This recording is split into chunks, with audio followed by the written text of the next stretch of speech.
les arts martiaux. Moi, j'étais victime de bullying à l'école.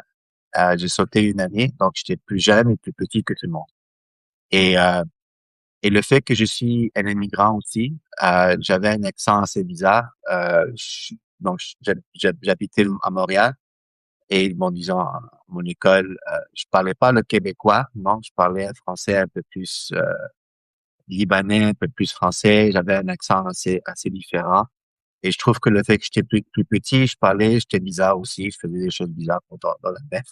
Euh, et bon, j'étais victime de bullying à l'école tout au long du secondaire. Euh, Quand j'ai commencé à Pendant travailler, tout l'enseignement secondaire, t'as été harcelé?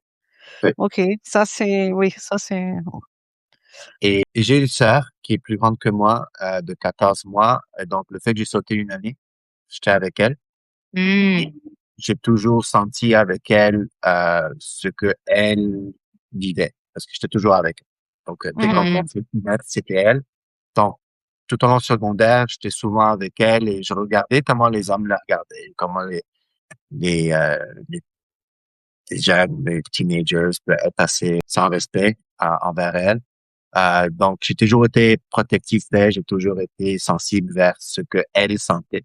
Euh, mais pour moi, personnellement, j'ai toujours senti que j'étais faible, petit physiquement. Et, euh, et quand j'ai commencé à travailler, mon premier travail, c'était au McDonald's.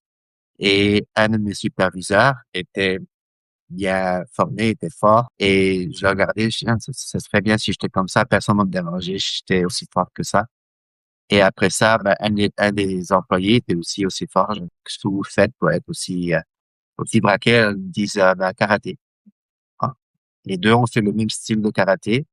Et l'employé, son père avait un dojo, et son école, son académie était proche de la maison. Donc, tous du quartier. Quand j'ai commencé à m'entraîner avec eux petit à petit,